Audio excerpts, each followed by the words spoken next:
तो जैसे कि आज हमारा टॉपिक मेन है आयोनिक बॉन्ड की फॉर्मेशन का होना और आयोनिक कंपाउंड्स की फॉर्मेशन का होना। तो उसके लिए एक छोटा सा बेसिक एग्जांपल अगेन हम लेकर के चलते हैं कि सपोज मैंने कहा कि मेरे पास एक मैग्नीशियम है और एक ऑक्सीजन है, और हमें पता है कि मैग्नीशियम का इलेक्ट्रॉनिक कॉन्फ़िगरेशन होता है 282 और ऑक्सीजन का होता है 2 और 6। अब दोनों स्पीशी ऐसी हैं जिनमें से दोनों का ही ऑक्टेट कंप्लीट नहीं है। तो every atom have the tendency to complete its octet by losing और गेनिंग ऑफ द इलेक्ट्रॉन। ये चीज़ हम ऑक्टेट रूल में पढ़ के आए हैं। और जब तक ऑक्टेट रूल फॉलो नहीं होता तब तक स्पीशीज़ के बीच में क्या नहीं होती है, बॉन्डिंग नहीं होती है। और बॉन्डिंग करने के तरीके हमने देखे हैं, 3 होते हैं। पहला तरीका हमारे पास था ट्रांसफरिंग ऑफ इलेक्ट्रॉन, दूसरा हमारे पास था बाय शेयरिंग ऑफ इलेक्ट्रॉन, और तीसरा तरीका हमारे पास था by sharing of paired electrons. Sharing कह सकते हैं या फिर कंप्लीट ट्रांसफ़र कह सकते हैं हम इसको सीधा सीधा। कंप्लीट ट्रांसफ़र कैसा, डोनेशन के नाम से हमने उसको जाना था। क्या आप उसको क्या लिख दो, सीधा सीधा डोनेशन लिख दो, डोनेशन ऑफ 2 इलेक्ट्रॉन्स। तो ये 3 तरीकों से हमारे पास 3 तरीके के बॉन्ड्स की जनरेशन हुई। पहला तरीका जब ट्रांसफ़र की हमने बात करी तो वो आयोनिक बॉन्ड की फॉर्मेशन को देता है, यानी इलेक्ट्रोवेलेंट की फॉर्मेशन बनाता है।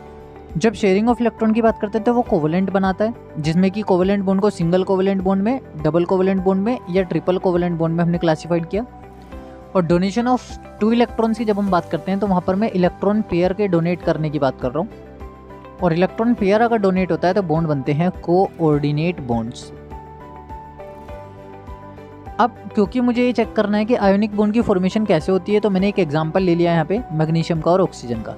तो जब मैंने मैग्नीशियम का एग्जांपल लिया तो इसका इलेक्ट्रॉनिक कॉन्फ़िगरेशन था 282, और जब मैंने ऑक्सीजन का इलेक्ट्रॉनिक कॉन्फ़िगरेशन लिया तो वो था 2 और 6।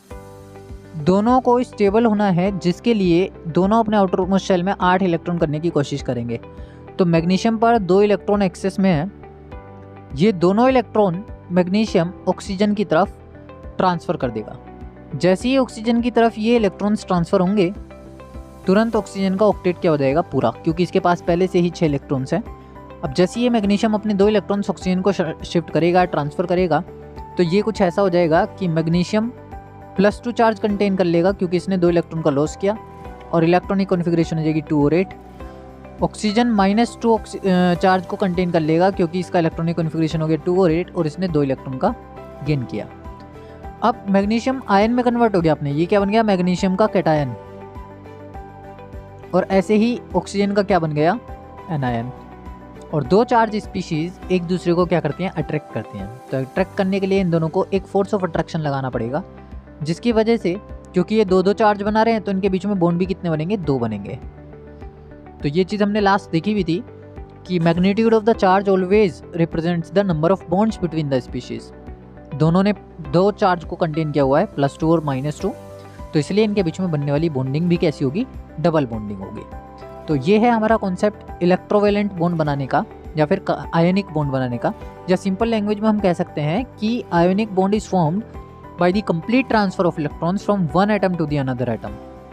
यानी एक स्पीशी से दूसरी स्पीशी की तरफ कंप्लीट ट्रांसफर से आयोनिक बॉन्ड की फॉर्मेशन होती है। और ये ट्रांसफर क्यों हो रहा है, for the completion the octet और डुप्लेट। जो बॉन्ड बनेगा उसको नाम दिया जाएगा आयोनिक बॉन्ड या फिर इलेक्ट्रोवेलेंट बॉन्ड। इसी क्लास में एक और एग्जांपल हमारे पास होता है जैसे NaCl वाला। तो Na के पास एक आउटर मोस्ट शेल में एक इलेक्ट्रॉन एक्स्ट्रा होता है जो कि क्लोरीन को ट्रांसफ़र कर दिया जाता है क्योंकि इसके पास टोटल इलेक्ट्रॉन 7 होता है। जैसे ये ट्रांसफ़र होगा तो सोडियम बन जाएगा पॉजिटिवली चार्ज और क्लोरीन बन जाएगा निगेटिवली चार्ज। अब क्योंकि इनका चार्ज मैग्नीट्यूड केवल 1 है तो इनके बीच में बनने वाला बॉन्ड भी कितना होता है, सिंगल बॉन्ड होता है, और ये बॉन्ड क्या कहलाएगा, आयोनिक बॉन्ड कहलाएगा। नेक्स्ट इसी सीरीज़ में अगर हम चलें तो हमें ये देखना होता है कि जब आयोनिक बॉन्ड फॉर्मेशन या फिर कोई सा भी बॉन्ड फॉर्मेशन हो रहा होता है, चाहे मैं कोवेलेंट की बात करूँ, आयोनिक की बात करूँ या फिर कोऑर्डिनेट की बात करूँ, तो उन सभी में कुछ फैक्टर्स होते हैं जो अफेक्ट करते हैं एक कंपाउंड्स की फॉर्मेशन को होने में।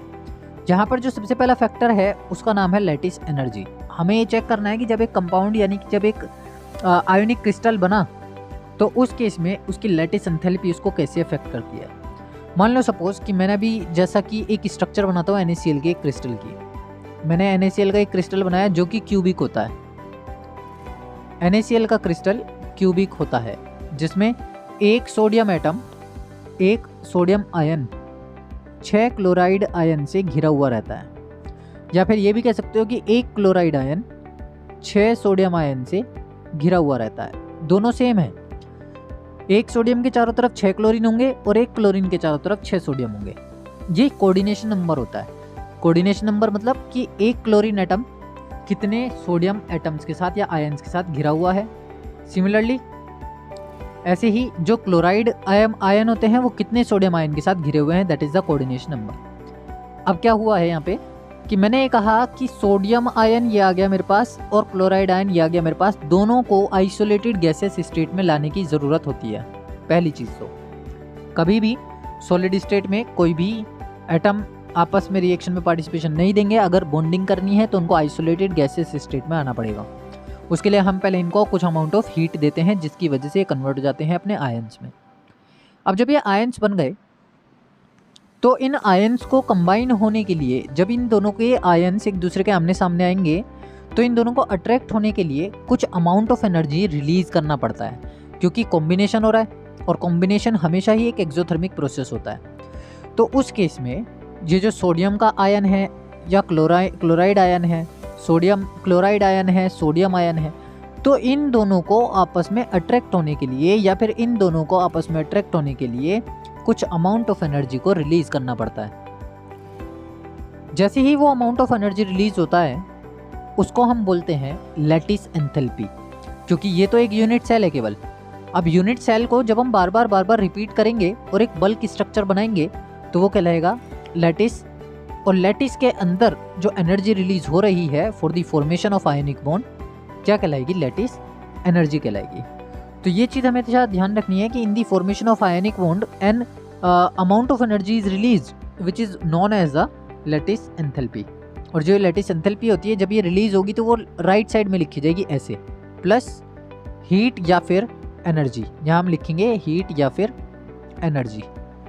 अब क्योंकि ये बाहर निकल रही है तो ये रिएक्शन में कैसे लिखी जाएगी, माइनस करके लिखी जाएगी, माइनस डेल्टा एच। इस तरीके से अगर मुझे लिखना हो इसको, ये रिएक्शन में तो प्लस के साथ लिखी जाएगी हमेशा, लेकिन रिएक्शन के अलावा, रिएक्शन से अलग अगर मुझे रिप्रेजेंटेशन देनी हो तो मैं ये बताऊंगा कि जब Na पॉजिटिव और Cl नेगेटिव कंबाइन होते हैं तो वहाँ से एक अमाउंट ऑफ हीट बाहर निकलता है in the formation of Na positive Cl negative यानी NaCl क्रिस्टल, और उस केस में डेल्टा एच की वैल्यू माइनस में आएगी। वो एक पर्टिकुलर अमाउंट को रिप्रेजेंट करेगा जो कि किलो जूल में मेज़र किया जाएगा। इस तरीके से हम लैटिस एंथैल्पी की वैल्यू को किसी रिएक्शन में रिप्रेजेंट करते हैं। ये रहा हमारे पास NaCl क्रिस्टल जिसको हम रॉक सॉल्ट स्ट्रक्चर बोलते हैं। जो NaCl की स्ट्रक्चर है वो बेसिकली ये है और केमिकल जो नेम है इसका वो है रॉक सॉल्ट स्ट्रक्चर। अब इस स्ट्रक्चर में हम अगर गौर से देखें तो एक यूनिट सेल के अलावा 3 यूनिट सेल और हैं इसमें, 4 यूनिट सेल आपस में कंबाइन हुई तब जा करके एक लैटिस बना। पहली यूनिट सेल को अगर मैं आइडेंटिफाई करूं तो ये मेरी पहली यूनिट सेल है जिसको मैंने हाईलाइट किया। इस पहली यूनिट सेल के अलावा अब मैं इसी को रिपीट कर दूं। जैसे ही मैं इसको रिपीट करूंगा तो मुझे 3 यूनिट सेल और दिखाई देंगी। एक ये रही, लेयर बाय लेयर ये रिपीट होती चली जाएंगी। दूसरी इसके ऊपर है, ये रही।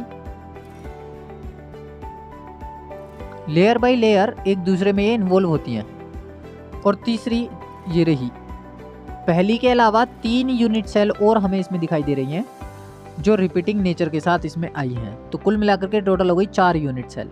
मैंने कहा कि जब यूनिट सेल रिपीट होती हैं तब जा करके एक लैटिस बनता है, इसीलिए यह है NaCl का लैटिस यानी क्रिस्टल स्ट्रक्चर ऑफ NaCl।